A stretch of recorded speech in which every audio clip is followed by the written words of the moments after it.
출애굽기 20장 12절 말씀입니다.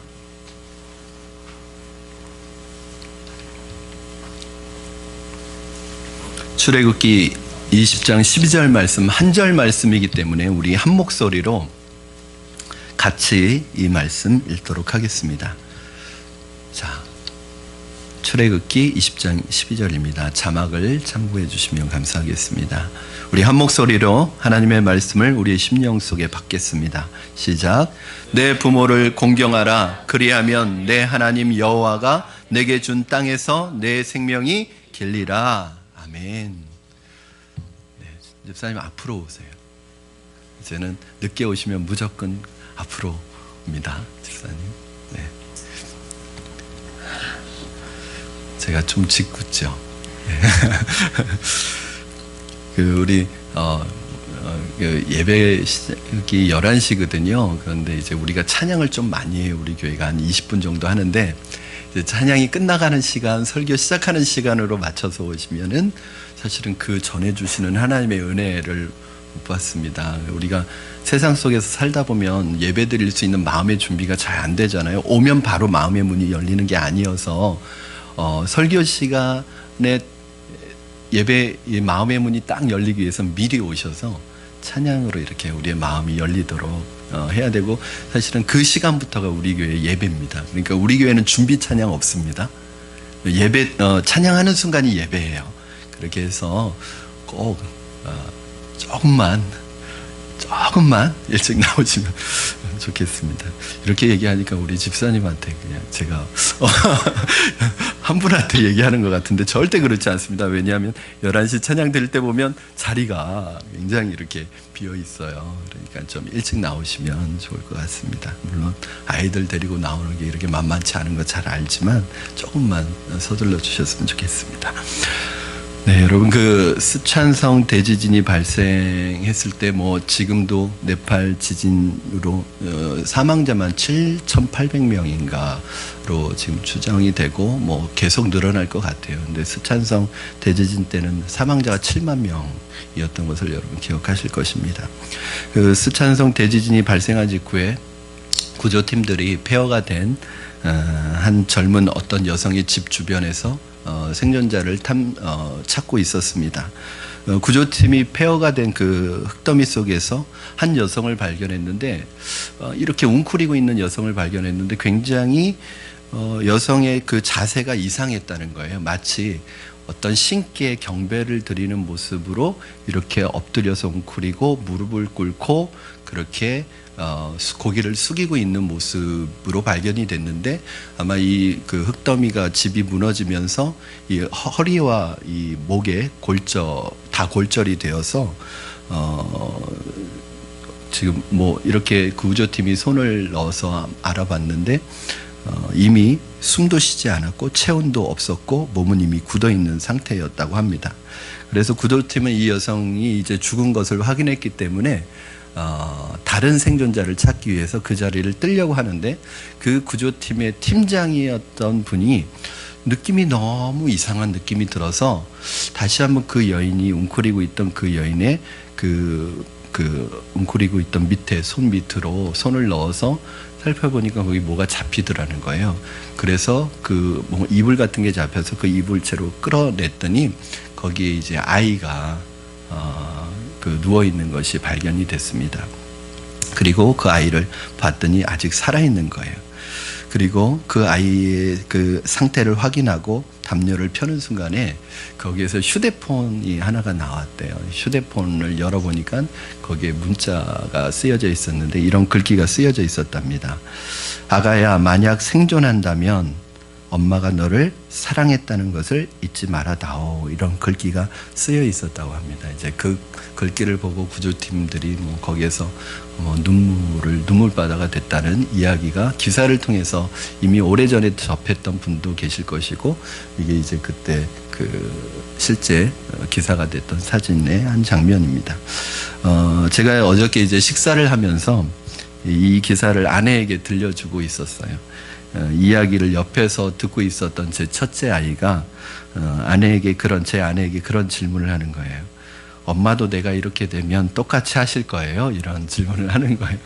그래서 좀 그러면서 제 그 첫째 아이가 좀 이성적이고 이런 그런 걸 좀 감성적이기보다 좀 이성적인 거예요. 그리고 질문 자체가 굉장히 당돌하잖아요. 근데 뭐 우리 모든 부모님의 마음은 같을 것입니다. 그렇죠? 부모님이 할 수 있는 대답은 뭐겠어요? 만약에 너를 살릴 수 있다면, 내 생명 바쳐서 네가 살 수 있다면 나도 그렇게 할 거야. 이게 사실은 부모님의 마음이잖아요. 우리 부모님들도 우리를 그렇게 키워오셨습니다.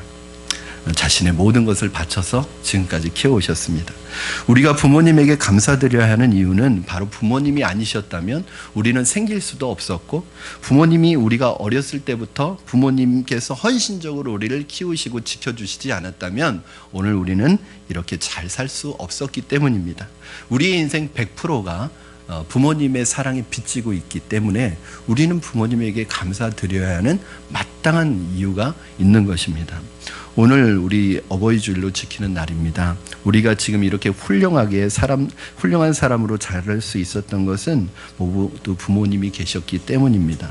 사실은 제가 어버이 주일이나 어린이 주일 때마다 사실은 굉장히 설교하기가 어려운 것 중에 하나가 무엇이냐면, 사실은 우리 교회의 설교는 모두 강해 설교입니다. 성경 한 권을 택해서 처음부터 끝까지 시리즈로 설교를 하는데, 주제 설교를 해야 될 때가 참 어려워요. 왜냐하면 주어진 본문은 늘 정해져 있는데 매년 다른 얘기를 해야 하니까 그것이 참 첫 번째는 어렵고, 두 번째는 어버이날 같은 때 설교를 해야 될 때는 제 연약함 때문에, 저도 사실은 부모님께 너무너무나 부족하고 연약하고 부족한 아들인데 여러분들 앞에 서서 이 부모 공경에 대한 부분을 나눠야 할 때 제가 완전하고 제가 잘하고 있기 때문이 아니라 함께 우리 이 마음을 품고 노력하자는 마음으로 여러분에게 말씀을 전하는 것입니다.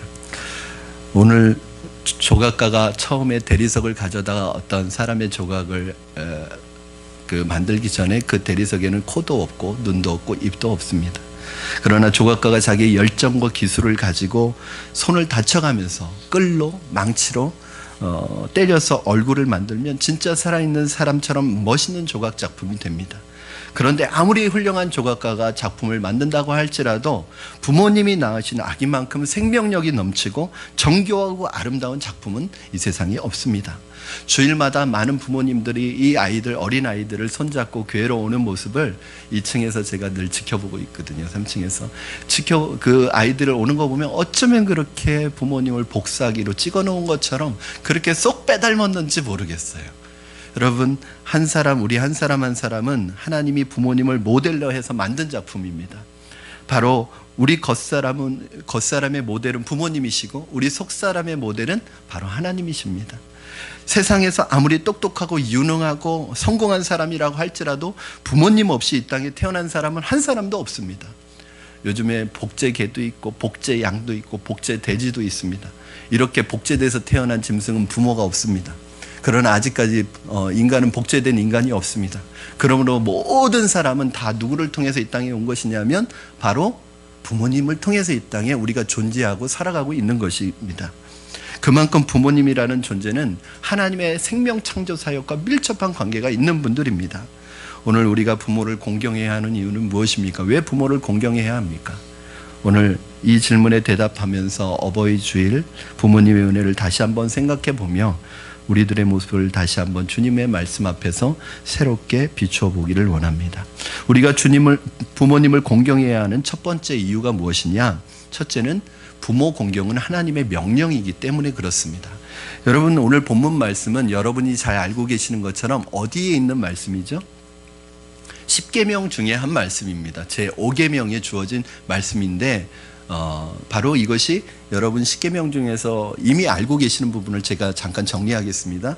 1계명부터 4계명까지는 하나님과 우리 사이의 관계를 설명하는 계명들이죠. 그러니까 하나님을 어떻게 섬기고 사랑할 것인지를 설명해 놓은 계명이에요. 5계명부터 10계명까지는 인간과의 관계 속에서 어떻게 인간을 사랑하고 섬길 것인지를 설명해 놓은 구절이 주신 명령이 5계명부터 10계명까지입니다. 그런데 오늘 말씀을 잘 보면은 한글 성경에도 물론 마찬가지로 나타나 있습니다. 1계명부터 4계명까지 끊어지고 5계명부터 10계명까지 끊어지는데 이상하게 1계명부터 5계명까지 동일하게 나타나는 단어가 있는데 하나님이라는 엘로힘이라는 단어가 계속해서 나타나고 있고요. 6계명부터는 하나님이라는 단어가 안 나타납니다. 여러분, 왜 인간과의 관계에 있어서 어떻게 인간과의 관계에 있어서 섬기고 사랑해야 되는지를 설명하는 5계명부터 시작되는 이 5계명에 왜 하나님이라는 단어가 유일하게 들어가 있을까요?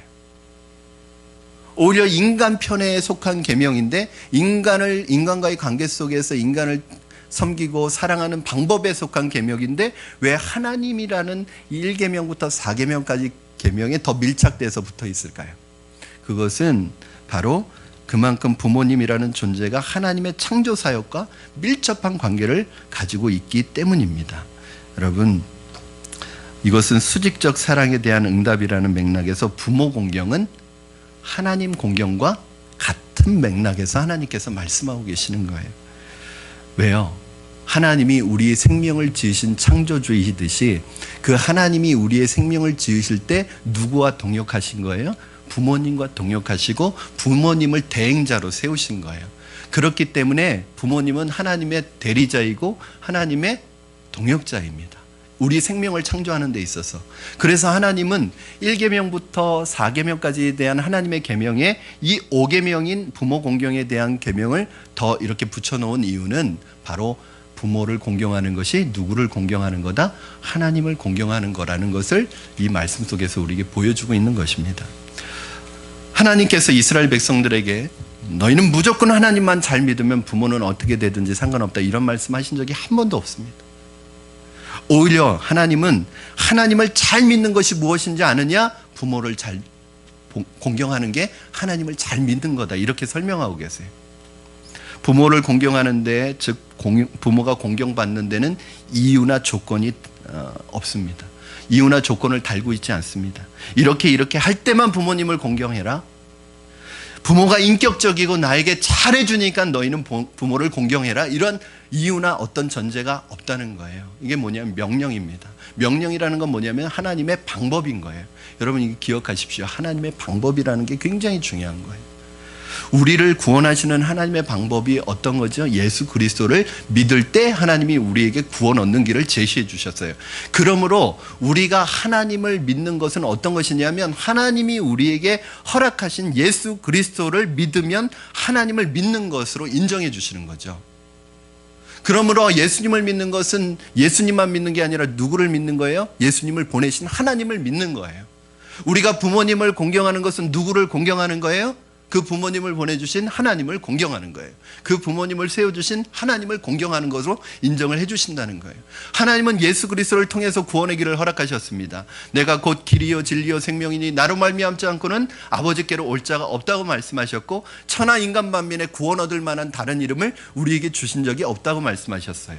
하나님이 우리에게 구원을 주시는 방법을 하나님은 예수라는 이름으로 딱 못 박아 놓았어요. 그런데 하나님이 이 방법을 만들어 놓으셨고 이 방법을 주셨는데, 하나님 나는 그거 따르기 싫어요. 그냥 내가 수양하고 수도하고 내가 종교적인 열심을 행하고 내 마음대로 내가 종교는 다 하나다고 생각해요. 뭐 이슬람교나 불교나 모든 종교가 하나니까 나는 어떤 종교적인 열심으로도 천국에만 가면 돼요. 이거 다 인정하지 않는다는 거예요. 헛소리하는 거라는 거예요. 왜요?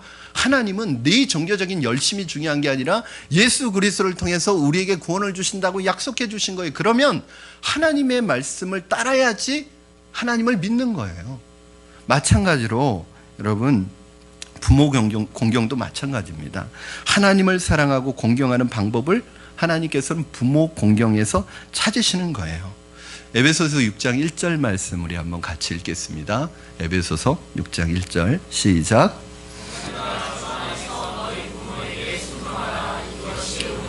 아멘. 우리가 어른을 공경하고 감사하고 사랑하는 것은 왜 그렇게 해야 되는 거예요? 이것이 옳기 때문입니다. 이게 영어에서는 굿 닥트린이라고 하는데, 이게 뭐냐면 마땅히 해야 할 도리라는 거예요.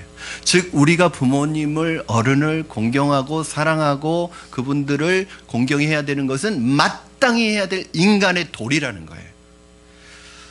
어떤 분이 만약에 하나님, 저는 아무리 하나님이 그렇게 말씀하셔도 저는 순종할 수 없습니다, 그렇게 말한다면 그건 하나님께 불순종하는 것입니다. 하나님께서 부모님을 공경하라고 하셨는데 저는 그렇게 못하겠습니다. 그럴 수 없습니다. 이렇게 말하면 하나님의 말씀에 불순종하는 것입니다. 하나님의 말씀은 내가 판단하고 취사 선택해서 내가 받아들이고 싶은 거 받아들이고 내가 싫은 것은 안 받아들이고 거부하는 것은 그건 하나님을 믿는 게 아닙니다. 여러분, 제가 늘 말씀드리지만 신앙의 정의가 뭐예요? 신앙, 믿는 거죠. 뭘 믿는 거예요? 신앙의 정의를 어떻게 하냐면 하나님과 그의 말씀을 믿는 게 신앙이랍니다. 하나님, 저 하나님 믿어요. 근데 말씀은 못 믿겠어요. 이건 신앙이 아니라는 거예요. 그런데 우리 가운데 그런 분들이 얼마나 많은지 아세요? 저 하나님 믿는 하나님의 백성이에요. 내 하나님 말씀은 하나도 안 따라. 하나님 말씀은 하나도 순종 안 해. 그럼 믿는 게 아니죠. 예를 들어서 지난 금요일에도 말씀드렸지만 저는 김 목사님을 믿어요. 김 목사님 신뢰해요. 근데 말은 못 믿겠어요. 이거 저 신뢰하는 거예요? 아니죠. 그건 저 믿는 게 아니죠. 저를 믿는 거는 제 말을 믿어야 되는 거예요. 하나님을 믿는다는 건 뭐냐면 하나님의 말씀을 믿어야 되는 거예요. 하나님의 말씀에 따라야 되는 거예요. 때로는 이해가 안 되고 때로는 납득이 되지 않더라도 하나님이 말씀하실 때 여러분 하나님을 신뢰한다는 건 뭐예요? 하나님이 때로는 이해가 되지 않고 때로는 납득이 되지 않지만 하나님이 이 말씀을 하실 때는 이 말씀은 분명히 우리를 위한 말씀이라는 것을 여러분 신뢰하셔야 합니다. 지금은 이해가 되지 않지만 하나님이 우리에게 뭐 하라고 말씀하실 때는 그냥 하라고 하시는 게 아니라 이게 우리에게 복이 되기 때문에 우리에게 축복이 되기 때문에 우리에게 유익하기 때문에 그것을 하라고 말씀하시는 거예요. 이렇게 할 때 지금은 알 수 없지만 하나님이 우리에게 주시는 놀라운 복을 받아 누리게 됩니다. 그러므로 여러분, 하나님이 하라고 하시면 할까 말까 고민하지 마시고 마음을 딱 정하시기 바랍니다. 하나님이 하지 말라고 하시면 할까 하지 말까 고민하지 마시고 뜻을 정하시기 바랍니다. 그럼 뭐가 없어지냐면 고민이 없어져요. 갈등이 없어져요. 신앙은 심플한 거예요. 단순한 거예요. 그러니까 믿음 생활 잘 하시는 분은 어떤 분인지 아세요? 단순하게 신앙생활 하시는 분이. 너무 생각이 복잡하고 너무 고민이 많은 분들은 믿음 생활 잘 못합니다. 여러분, 하나님의 말씀을 가지고 너무 고민하지 마십시오. 그렇게 말씀하실 때 그렇게 말씀하시는 이유가 있는 거예요. 제가 신앙생활 하면서 제가 깨닫게 되는 아주 중요한 원리가 있어요. 여러분, 어떤 것을 딱 믿음으로 결정하고 뜻을 정하면요, 어떤 축복이냐면 갈등이 없어져요. 고민이 없어져요. 오늘 주일인데 오늘 교회 갈까 말까 갈등하는 것 자체가 안 올 확률이 많은 거예요. 왜냐하면 주일은 주님 앞에 나서 예배 드리는 날로 딱 마음을 정하면 어떠한 일이 생겨도 갈등을 느끼지 않아요. 하나님 앞에 예물 드리는 부분도 이건 하나님의 것이니까 내 마음을 딱 정해놓으면 드릴까 말까 고민하지 않아요. 시간도 마찬가지입니다. 이게 그런 원리가 왜 그렇게 되느냐 하면 여러분, 우리의 시간이든 물질이든 우리의 어떤 노력이든 땀이든 이것을 내 것으로 가지고 있다가 이렇게 하나님 앞에 드리면 이게 누구 것이 되죠? 시간도 하나님의 것이 되고 이 물질도 하나님의 것이 되잖아요. 자, 하나님의 것으로 딱 드려졌어요. 그러면 하나님의 것에 대해서, 하나님이 소유하고 있는 것에 대해서 마귀가 찝쩍거릴까요? 안 거릴까요? 못하죠. 왜냐하면 하나님이 이미 소유하고 계시기 때문에. 그런데 내가 하나님 앞에 드리지 않은 시간, 내가 하나님 앞에 드리지 않은 마음, 내가 하나님 앞에 드리지 않은 어떤 것들을 중립지대에 놓으면 이건 누구의 소유도 아니기 때문에 마귀가 와서 계속 찝적됩니다. 그러니까 갈등이 많은 거예요. 그리고 대부분 갈등하고 있다는 것은 안 할 확률이 많은 거예요. 내가 오늘 주일날 교회 가야 되나 안 가야 되나 한 70%는 안 오는 쪽으로 결정이 됩니다. 그런데 우리가 믿음으로 딱 정하고 결단하면요, 그 다음부터 뭐가 없어지냐면 고민이 없어져요. 저는 고3 때 예수님을 믿는다. 그때부터 지금까지 제가 처음부터 신학을 한 건 아니었으니까 저는 이제 직장생활 하다가 20대 중반에 신학을 시작했거든요. 그러니까 고3 때부터 예수님 믿던 지금까지 한 번도 주일을 제 개인적으로 사용해 본 적이 없어요. 왜냐하면 주님 믿고 이 주일은 주님께 드렸어요. 그래서 제 시간표 스케줄상에는 월요일부터 토요일까지만 있습니다. 주일은 제 스케줄에는 없어요. 약속 그날 안 잡습니다. 다른 계획 안 세웁니다. 왜냐하면 그 시간은 내 시간이 아니기 때문에. 그러고 났더니 여러분 고민이 안 돼요. 주일날 오는 게 뭐 고민이 되겠습니까? 그렇죠? 다 그게 신앙이에요, 여러분. 제가 주의를 예로 들어서 그랬지만 모든 것이 그렇게 뜻을 정해야 되는 거예요. 그렇게 말씀하실 때는 그렇게 말씀하시는 이유가 분명히 있습니다. 그렇게 말씀하신 뜻을 곧 알게 되실 거예요. 그게 축복이라는 것을 알게 될 거예요.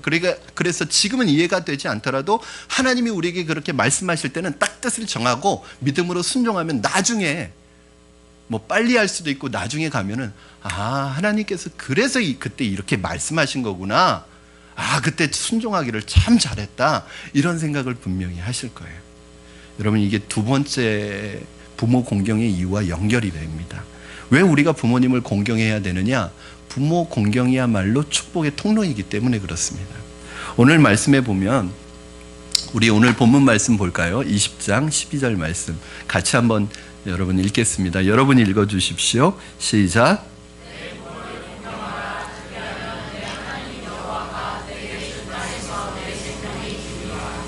에베소서 6장 1절에서 3절 말씀도 우리 한번 같이 읽어보겠습니다. 시작. 자녀들아, 주 안에서 너희 부모에게 순종하라. 이것이 옳으니라. 내 아버지와 어머니를 공경하라. 이것은 약속이 있는 첫 계명이니 이로써 내가 잘되고 땅에서 장수하리라. 아멘. 부모가 자녀를 생각하는 마음은 다 똑같습니다. 어떻게 하면 내 자녀에게 좀 더 유익하고 좋은 거 줄까 고민하는 분들이 부모님 아니시겠어요? 부모가 어떻게 하면 내 자녀에게 안 좋은 거 줄까, 나쁜 거 줄까, 유익하지 못한 거 줄까, 이렇게 생각하는 부모 있을까요? 아마 정신이 잘못되지 않는 이상 부모가 그럴 부모는 아무도 없습니다. 여러분, 하나님께서도 마찬가지입니다. 하나님께서 늘 생각하시는 건 뭐예요? 우리에게 어떻게 하면 좋은 거 주실까 고민하신 분이세요. 예수님께서도 그러셨죠. 너희 중에 누가 아들이 생선을 달라 하는데 뱀을 줄 자가 있느냐? 너희 중에 아들이 떡을 달라고 하는데 돌을 줄 부모가 있느냐? 육신의 부모인 너희도 그렇게 주는데, 자녀에게 좋은 것으로 주는데 하물며 하늘에 계신 천부께서는, 하늘 아버지께서는 너희에게 더 좋은 것으로 주시지 않겠느냐? 이게 하나님의 마음이에요. 여러분, 지금은 이해가 되지 않을지 모르지만 하나님께서 그렇게 말씀하실 때는 여러분을 망하게 하려고, 여러분 불행하게 만들려고 그러는 게 아니라 여러분 행복하게 만들려고, 여러분 복받게 만들려고, 여러분에게 좋은 거 주려고, 유익한 거 주려고 그렇게 말씀하시는 거예요. 하나님께서 우리에게 그렇게 말씀하시는 이유는 바로 우리에게 복 주시기 위함이라고 말씀하고 있습니다. 즉, 이 땅에서 복을 누리는 비결이 무엇이냐? 부모를 공경하는 게 복을 누리는 비결입니다. 제가 신학교 95년도에 신학교에 들어갔는데, 그 신학교 1학년 첫 수업 시간에, 그 두 번째 학기였죠. 신약 개론이라는 수업 시간에 80세 된 노인 목사님이 들어오셨어요. 교수님이시기도 하셨고, 이분이 들어오셔서 조두만 목사님이라는 분이셨는데, 이분이 지금으로부터 20년 전에 첫 수업 시간에 하셨던 말이 제 귀에서 항상 떠나지 않는 문구가 있어요. 뭐라고 말씀하셨냐면, 들어오자마자 그런 말씀하셨어요. 효도하는 사람 치고 복 못 받는 사람 없고, 불효하는 사람 치고 복 받는 사람 본 적 없다. 그런 얘기를 하신 적이 있습니다. 요즘 나이가 많은 어른들이 곧잘 하는 얘기가 있습니다. 나이가 들더라도 돈을 가지고 있어야 자녀에게 효도받는다는 거. 그러니까 자녀들이 이제는 자녀들한테 받는 게 아니라, 받는 것보다도 자녀들에게 조금씩 줄 게 있어야지 자녀들이 부모를 부모로 여기고 효도한다는 거예요. 여러분, 이게 얼마나 비참한 얘기입니까? 그렇죠? 부모님들이 자녀에게 효도받기 위해서, 만약에 자녀들이 부모님이 가지고 있는 물질 때문에, 재물 때문에 그 부모님에게 효도한다면 그 효도를 받는 부모님이 얼마나 비참하시겠냐는 거예요. 얼마나 불행하시겠냐는 거예요. 언제든지 내가 이 돈 없어지고 내가 힘이 없어지면 이 자녀들이 나를 소홀히 여길 거라고 생각하시면서 사신다면 얼마나 그 인생이 불행하시겠냐는 거예요. 여러분, 평생을 자식을 위해 사시느라고 노후 준비도 제대로 준비하지 못하고 아무것도 남지 않았습니다. 요즘에는 옛날하고 달라서 아이들이 독립하는 시기가 더 늦어졌어요. 왜냐하면 대학 가죠, 대학원 가죠. 30대가 넘어도 결혼을 안 하잖아요. 안 하는 건지 못하는 건지. 그러다 보니까 부모가 오랜 세월 동안 자녀를 양육하느라고 사실 모든 걸 다 씁니다. 노후 대책 마련해 놓은 게 아니라 자녀들을 위해서 이걸 다 써요. 그러다 보니까 정작 제대로 된 노후 대책 마련해 보지도 못하고 나이가 들었는데 이제는 자녀들을 위해서 그 모든 걸 다 썼는데 자녀들은 그 부모님이 아무것도 없다고 자녀들이 부모님을 홀대한다면 부모님들이 얼마나 비참한 생각이 드시겠어요. 여러분, 이런 사회가 정상적인 사회일까요? 이런 사회가 진짜 복을 받을 수 있을까요? 그런 생각을 해보았습니다. 믿지 않는 사람들을 보면 부모님이 살아계실 때는 효도도 제대로 못하고 잘 챙겨드리지도 못하고 자기 사느라고 바빠서 잘 찾아뵙지도 못하고 식사 한번 제대로 대접하지도 못합니다.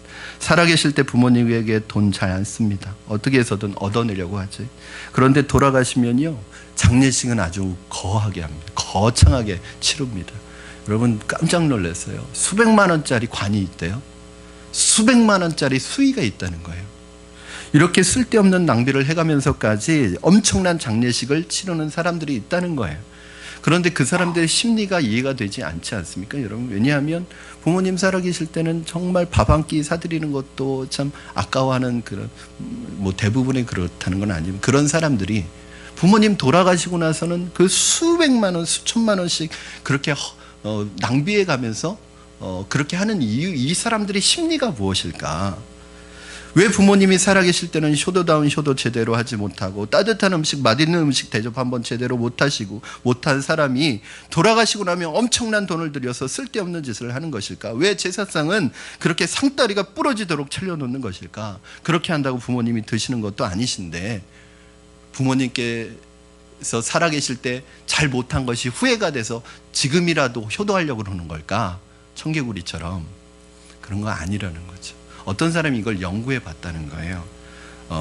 그것은 나이 많은 부모나 병든 부모는 자신에게 아무런 이득도 주지 못하지만 이 부모님이 돌아가셔서 귀신이 되면, 조상 귀신이 되면 그 조상 귀신을 잘 섬기면 자기들이 복을 받을 수 있기 때문에 거기에다가 이렇게 돈을 쓴다는 거예요. 여러분, 심지어는 부모님이 돌아가셔서 제사상을 차리는 그 마음의 중심에도 효도보다는 자기중심적인 사고가 더 많이 지배하고 있다는 거예요. 여러분, 돌아가셨는데 제사상 잘 차려드려서 무엇하겠습니까? 여러분, 제사 잘 지내면 효도하는 것이라고 생각하고 제사를 안 지내면 불효하는 것이라고 생각하는데 그게 맞습니까? 진짜 효도가 무엇입니까? 돌아가신 다음에 하는 게 효도입니까? 진짜 효도는 살아계실 때 하는 게 효도죠. 살아계실 때 따뜻한 밥 한 끼 사드리고 따뜻한 대화하고 좋아하시는 곳에 모셔드리고 함께 시간을 보내는 게 그게 효도지, 아무리 뭐 비싼 돈을 들여서 돌아가신 다음에 하는 게 무슨 의미가 있느냐는 거죠. 돌아가신 분이 와서 그 제사상 음식 드시는 것도 아닌데. 복이란 인간의 노력과 수고만으로는 불가능합니다. 왜냐하면 복은 하나님이 주시는 거예요. 왜냐하면 만복의 근원이신 하나님께서 우리에게 복을 주실 때만 그게 진짜 복이 되는 것입니다. 그런데 그 만복의 근원이 되시는, 복의 근원이 되시는 그 하나님께서 우리에게 복을 주시는 방법이 뭐예요? 어떻게 하면 복을 받아요? 바로 부모를 공경하라, 이렇게 말씀하고 있습니다. 부모를 공경할 때 어떤 복이 주어집니까, 여러분? 오늘 제가 두 구절 말씀드렸어요. 출애굽기 20장 10절 말씀과 에베소서 6장 1절에서 3절 말씀. 자, 출애굽기 말씀 속에서 너희가 부모를 공경하면 어떤 복을 주신다고 말씀하고 있죠? 너희가 이 땅에서 생명이 길리라. 에베소서 6장에서는 어떻게 말씀하고 있죠? 너희가 부모에게 공경하고 순종하면 장수하리라, 이렇게 말씀하고 계세요. 사실은 바울은 이 출애굽기 20장 12절의 말씀을 인용해 가지고 지금 말하는 건데 좀 차이가 있죠. 출애굽기의 말씀은 어디에 포커스가 맞추어져 있냐면 땅에 포커스가 맞추어져 있습니다. 이 땅에서. 그런데 에베소서의 말씀은 바울 사도는 어디에 초점을 맞추고 있죠? 장수한다는 것에 초점을 맞추고 있어요. 이게 뭐냐면 왜 이렇게 달라질 수밖에 없어요? 모세가 이 출애굽기를 쓸 때는 그 당시에는 이스라엘 백성들이 출애굽해서 가나안 땅에 들어가기 전에, 즉 땅을 차지하러 들어가기 전에 이것이 쓰여진 거예요. 그러니까 그 출애굽 당시에 있어서 가장 최고의 가치는 뭐예요? 땅이죠, 땅. 그런데 이미 출애굽해서 그 가나안 땅에 정착한 이후로 1600년의 시간이 지난 이 바울의 시대에 있어서는 그 땅에 이미 살고 있기 때문에 땅이 중요한 게 아니라 뭐가 중요한 거예요? 그 시대는 장수가 중요한 거예요. 즉 이것을 그래서 문자적으로 그대로 적용하시면 안 됩니다. 여러분, 효자는 오래 살아요? 불효자는 단명합니까? 그랬으면 좋겠어요. 그런데 그렇지 않다는 거예요. 효자도 일찍 죽을 수 있어요. 불효자가 오래 살 수도 있어요. 그러니까 이걸 문자적으로 적용하시면 안 되고 어떻게 적용하셔야 돼요? 부모를 공경할 때 사람들에게 있어서 최고의 가치로 생각하는 것을 복으로 주신다는 거예요. 출애굽기에서는 땅이 최고의 가치였고 바울 사도의 시대에는 장수가 최고의 가치였다면 오늘 우리 시대에 있어서 최고의 가치로 여기는 그 복을 부모 공경하는 사람에게 주신다는 거예요. 여러분, 오늘날 우리가 살아가는 이 시대에 있어서 최고의 가치는 무엇입니까? 돈? 성공? 명예입니까? 물론 안 믿는 사람들에겐 그것이 가치일 수 있지만 저는 그렇게 생각하지 않고 우리 믿는 사람들에게 있어서 최고의 가치는 무엇이냐? 바로 하나님 나라를 세워가는 우리에게 있어서는 자녀들의 복이 최고의 가치라고 생각해요. 제가 예를 들어볼까요? 여러분, 돈 많이 버셨어요? 사회적으로 성공하셨어요? 근데 자녀를 잃으셨어요. 행복하시겠어요? 사회적으로 성공하고 높은 위치에 오르고 모을 만큼 모았어요. 그런데 자녀가 엉망으로 살아가고 있어요. 자녀가 잘못된 길로 걸어가고 있어요. 행복하시겠어요? 그 돈과 그 명예와 그 성공이 복이 되시겠어요? 저는 그래서 우리에게 있어서 큰 축복 중에 하나가 자녀의 복이라고 생각이 들어요. 그것을 이제 세 번째 이유와 연결시켜서 설명해 드리겠습니다. 우리가 부모를 공경해야 되는 세 번째 이유는 뭐냐면 부모 공경이야말로 최고의 자녀 교육입니다. 옛날 중국에 품행이 좋지 않은 원호라는 사람이 있었습니다. 나이 90세인 아버지와 함께 살고 있었는데 원호가 자기 아버지에게 평생 효도 한번 제대로 하지 못하는 이 불효막심한 아들이었습니다. 원호는 어느 날 아들 원각에게 할아버지를 광주리에 담아 지게에 지고 산속에 가서 할아버지를 내버리고 오라고 그렇게 말하였습니다. 이 원각이라는 아들은 손주는 아버지의 명령을 거역할 수가 없어서 할아버지를 강주리에 담아서 지게에 이고 인적이 드문 산속에다가 할아버지를 버리고 돌아왔습니다. 그리고 돌아올 때 지게와 강주리를 가지고 돌아왔는데 원호가 이 아들이 가지고 돌아온 이 지게와 강주리를 보면서 너 이 녀석 왜 그걸 할아버지 있는데 같이 놓아두고 오지 그걸 왜 가지고 왔냐고 책망을 했습니다. 그랬더니 이 아들 원각이 뭐라고 대답했냐면 이것들 잘 보관해 두어야 다음에 아버지에게 쓸 거 아니에요. 아버지가 나이 들었을 때 아버지에게 다시 쓸 거 아니에요. 그랬다는 거예요. 원호는 아들의 말에 충격을 받고 자신의 모습이 그대로 자기 아들에게 학습되어지고 있다는 것을 깨닫고 다시 산으로 가서 아버님을 모시고 와서 아버님을 잘 봉양했다는 이야기가 그렇게 흘러내려옵니다. 여러분, 자녀들이 그대로 보고 있습니다. 우리가 부모님에게 하는 대로 아이들은 부모님에게, 여러분에게 합니다. 내가 부모님에게 하는 것은 그렇게 하는 것이고 또 내 자녀가 나에게 대해서 대하는 건 다를 것이라고 생각하시는 것 자체가 모순이에요. 왜냐? 절대로 그럴 리 없습니다. 부모님은 자녀의 거울이기 때문에 그렇습니다. 어느 큰 회사를 경영하는 사장님이 그런 말을 했습니다. 자신이 회사가 잘 되는 이유가 있는데 사람을 잘 채용해서 자신의 회사는 잘 되고 있다는 거예요. 당연하죠, 여러분. 인사가 만사인데 좋은 사람 채용하면 회사가 잘 될 수밖에 없습니다. 회사를 이끌고 있는 그 CEO의 자리에 있거나 리더의 자리에 있는 분들은 사실 이게 늘 고민이지 않습니까? 어떻게 하면 좋은 사람 채용할까? 좋은 사람 뽑을까? 그런데 이 회사 사장의 나름대로 좋은 사람을 뽑는 채용 기준이 있었다는 거예요. 그 얘기를 들어보니까 첫째는 물론 학벌이나 실력도 굉장히 중요하지만 그보다도 더 중요하게 보는, 우선적으로 보는 기준이 뭐였느냐? 첫째, 부부간의 화목이랍니다. 부부 사이가 원만치 못한 사람은 분명히 무슨 결점이 있다고 판단이 되는 거예요. 두 번째, 이 첫 번째보다 더 중요한 게 뭐냐면 바로 부모님을 잘 공경하는 사람인지 어른을 잘 공경하는 사람인지를 본다는 거예요. 연세가 많으신 어머니를, 아버지를 잘 모시고 봉양하는가, 그걸 본다는 거예요. 만약에 이 사람이 부모를 잘 공경하는 사람이, 이 사람은 절대 상관을 배신하는 사람이 아니라는 거죠. 절대 부모 공경하는 사람, 부모에게 효자인 사람은 절대로 뇌물 받지 않는다는 거예요. 절대로 부정한 방법 하지 않는다는 거예요. 공금횡령하지 않는다는 거예요. 여러분, 굉장히 중요한 이야기입니다. 이것이 어른 공경에도 마찬가지죠. 저는 여기서 더 나가서 부모 공경에서 어른 공경까지 나가야 된다고 생각을 해요. 여러분, 내 부모는 끔찍하게 생각하는데 다른 어른들은 함부로 대하는 사람은 그건 부모 공경이 아닙니다. 마마보이라고 합니다. 마마보이. 부모에게 밀착돼 있어서 다른 오히려 건강하지 못한 거죠. 부모 공경을 제대로 잘하는 사람은 어른들도 공경을 잘하는 거예요. 제가 우리 청년들에게 배우자감으로 눈여겨보아야 될 사람, 첫 번째, 마음이 넓은 사람. 이건 나중에, 마음이 넓은 사람은요, 신앙생활을 해도 잘해요. 근데 마음에 남을 배려하지 못하고 그 마음이 어질지 못한 사람은 신앙생활을 해도 이상하게 해요. 그래서 이 마음이 넓은 게 굉장히 중요한 건데, 어른을 공경하는 사람은 사실은 마음이 넓고 남을 배려할 줄 아는 사람이라는 그 생각이 있는 거예요. 요즘 위아래가 어디 있습니까? 자기 기분 나쁘면 나이가 아무리 많아도 함부로 말하는 시대에 우리가 살아가고 있습니다. 언어를 보면 그 사람의 인격을 알 수 있는데 요즘 우리 시대를 보면 위아래가 다 없어졌습니다.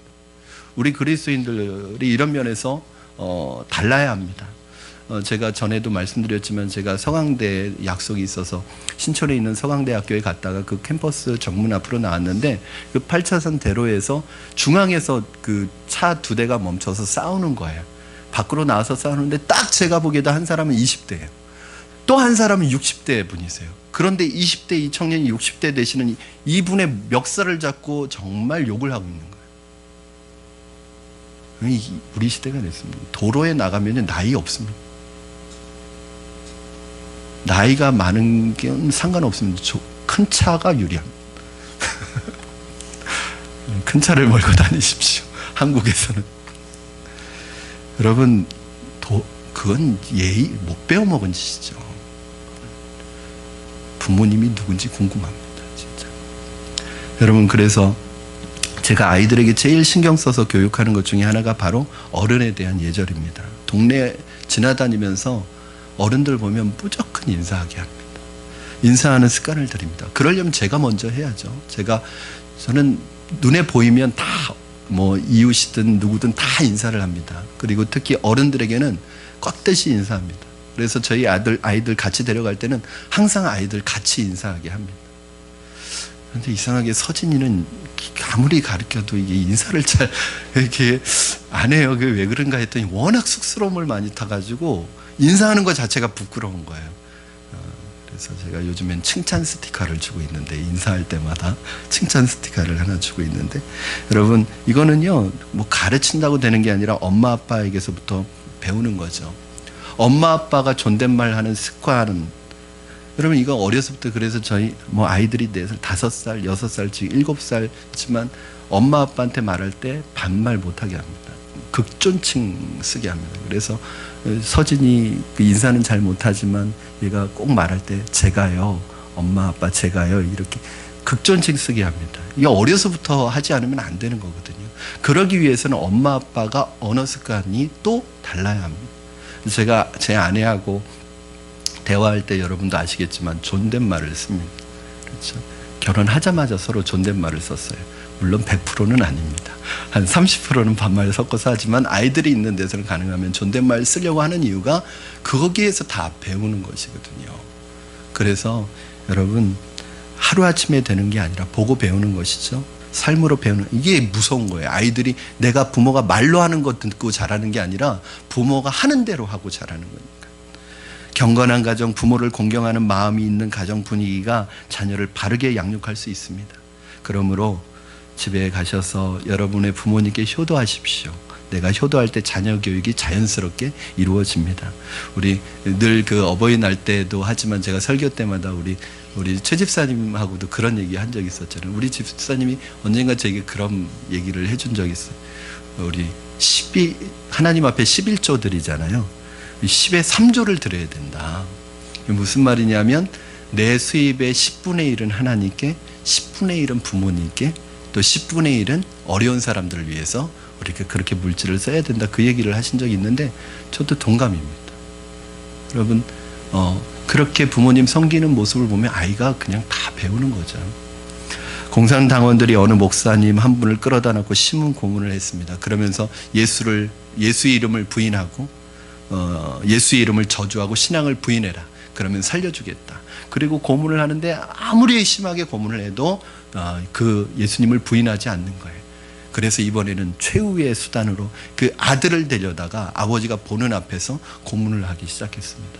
피투성이가 되어서 피를 흘리는 이 아들을 보고 아버지가 이겨낼 수가 없었어요. 그래서 멈추라고 합니다. 그리고 내가 예수의 이름을 부인하겠다. 내가 신앙을 거부하겠다. 우리 아들을 살려달라. 그때 이 아들이 이렇게 얘기했다는 거예요. 아버지, 방금 하신 말씀 취소하세요. 예수님 부인하지 마세요. 저는 예수님의 이름을 저주하고 부인한 아버지의 아들이 되고 싶지 않습니다. 이 얘기를 했다는 거예요. 여러분은 사랑하는 자녀들에게 무엇을 물려주시기를 원하십니까? 부자가 되어서 많은 재산을 물려주시겠습니까? 그러나 여러분의 자녀들은 물불 가리지 않고 억척스럽게 끌어모은 재산을 부끄러워할 것입니다. 땀 흘리지 않고 쉽게 들어온 돈을 부끄러워할 것입니다.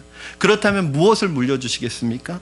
그들이 여러분의 자녀된 것을 스스로 자랑스럽게 여기는 훌륭한 명예를 물려주셔야 합니다. 그래서 여러분의 자녀들이 우리 아버지가 그때 믿음으로 사느라고, 그때 정말 바르게 사느라고 때로는 어렵고 우리 가정 형편도 힘들었지만 그래도 나는 우리 아버지가 자랑스러워, 우리 어머니가 자랑스러워, 이렇게 한결같이 현실에 타협하지 않고 살아오신 그 모습이 자랑스러워, 이런 부모를 자랑스러워하는 이러한 특별한 명예를 여러분이 신앙의 유산을 남겨주시는 여러분들 되기를 주님의 이름으로 축원합니다.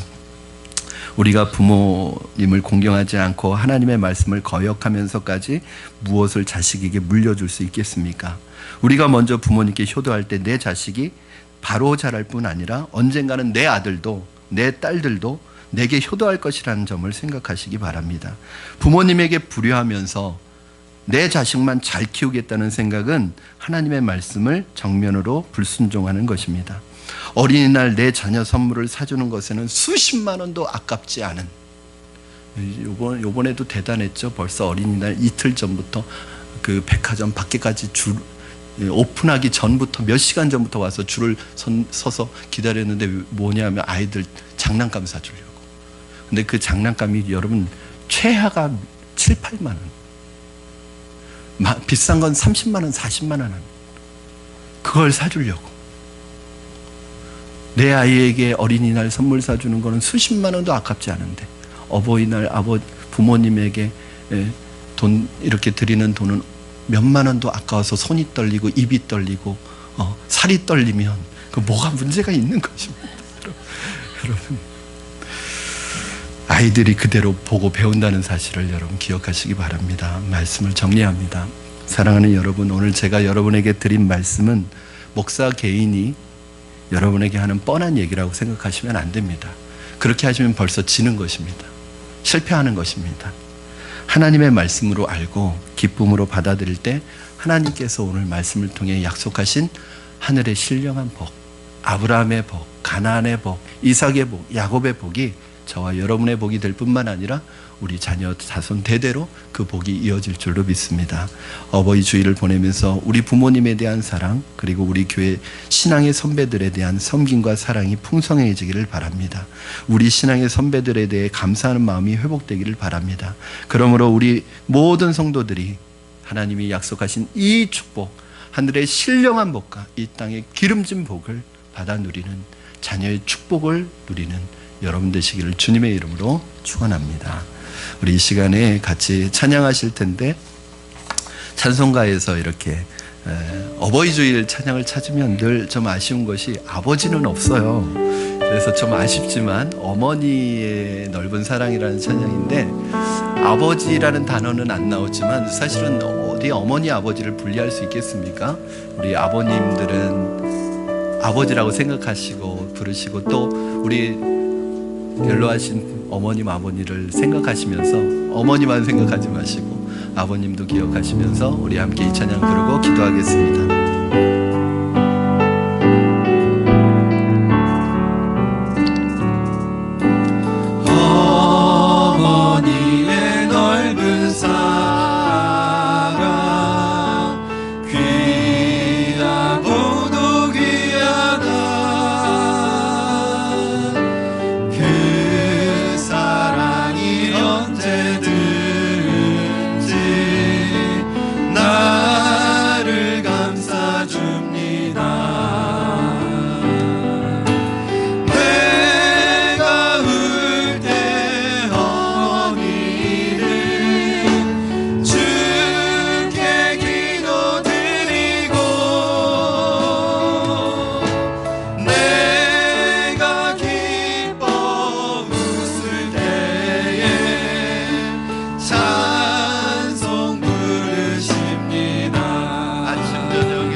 기도하실 때 특별히 우리 부모님들을 생각하시면서 기도했으면 좋겠습니다.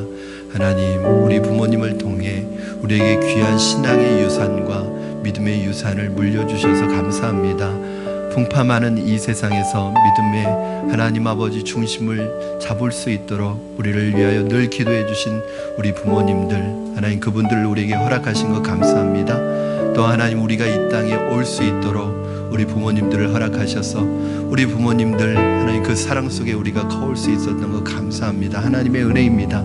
이 시간 우리를 그렇게 사랑으로 여기까지 올 수 있도록 키우시고 양육하신 우리 부모님들을 축복하며 기도했으면 좋겠습니다. 하나님 건강 허락하여 주시고, 하나님 오히려 젊어서 힘들고 어려운 시절을 살아온 우리 부모님들이 하나님 노년에 더 행복할 수 있도록, 더 건강할 수 있도록 하나님께서 축복하여 주시옵소서. 하나님 또한 우리가 이런 우리 자녀들에게 좋은 믿음의 본이 되도록, 좋은 신앙의 본이 되도록 그렇게 하나님의 말씀과 하나님의 명령에 순종함으로 말미암아 우리의 가정이 회복되게 하시고 우리의 가정이 주 안에서 아름다운 가정으로 주님의 복을 누리는 가정으로 회복되어지는 은혜를 허락하여 주시옵소서. 우리 부모님들 좀 중보하며 기도했으면 좋겠고 우리 그 믿음의 본을 따라 이렇게 우리가 믿음으로 승리하며 살아나가게 하시고 우리 자녀들이 이 믿음의 본을 받아 아름다운 신앙의 유선을 물려받아 하나님 앞에 더 크게 쓰임받는 믿음으로 쓰임받는 자녀의 복을 우리에게 허락하여 달라고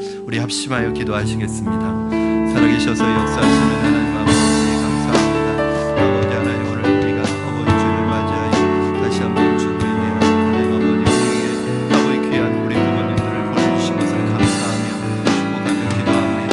아버지 하나님 우리 부모님들을 축복하여 주시고 하나님 노년에 하나님 말년에 오히려 더 행복한 삶을 살아가게 하시고 주님 안에서 평안한 삶을 살게 하시고 건강한 삶을 살아갈 수 있도록 주님 축복하여 주시옵소서. 젊어서 고생하셨던 그 고생이 우리 자녀들의 하나님 아버지 효도로 말미암아 하나님 보상을 할 수는 없겠지만 하나님 마음의 기쁨을 얻을 수 있게 하여 주시옵소서.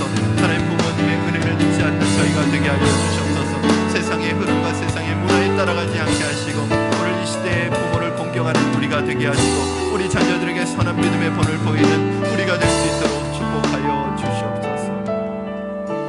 살아계신 하나님 아버지 감사합니다. 하나님 귀한 부모님들을 우리에게 주셔서 그분들을 통하여 우리의 생명이 이 땅에 오게 하시고 지금 우리가 이렇게 훌륭하게 하나님 우리가 쓰임받을 수 있는 하나님 사람으로 세워진 것을 감사드립니다. 하나님 우리 부모님을 허락하신 주님께 감사하며 무엇보다도 우리 부모님들 노년에 하나님 건강하게 하시고 젊으셔서 하셨던 그 모든 고생이 우리 자녀들의 섬김과 우리 자녀들의 사랑으로 기쁨과 만족을 누리실 수 있도록 하나님 아버지 축복하여 주시옵소서. 우리 특별 믿음의 자녀들 특별히 이 시대의 흐름이나 이 시대의 하나님 문화에 타협하지 아니하고 하나님 하나님의 명령에 따라 부모님을 잘 공경함으로 말미암아 자손 대대로 하나님 복받는 하나님 사람들 되게 하시고 우리의 부모님들의 우리의 이러한 거룩한 믿음의 습관 때문에 우리 자녀들에게 선한 믿음의 영향력을 미쳐 우리 자녀들이 이 세상 속에서 어른을 공경하며 부모를 공경하며 세상 사람들에게 선한 믿음의 영향력을 미치는 자녀의 복, 자녀의 축복을 우리에게 허락하여 주시옵소서. 이 땅에서 잘되고 장수하리라 내 생명이 길리라 하나님께서 우리에게 허락하신 하늘의 신령한 복과 땅의 기름진 복이 부모를 공경하는 우리 사랑하는 성도님들에게 하나님 임하게 하여 주시옵소서. 감사드리며 예수님의 이름으로 기도드립니다. 아멘.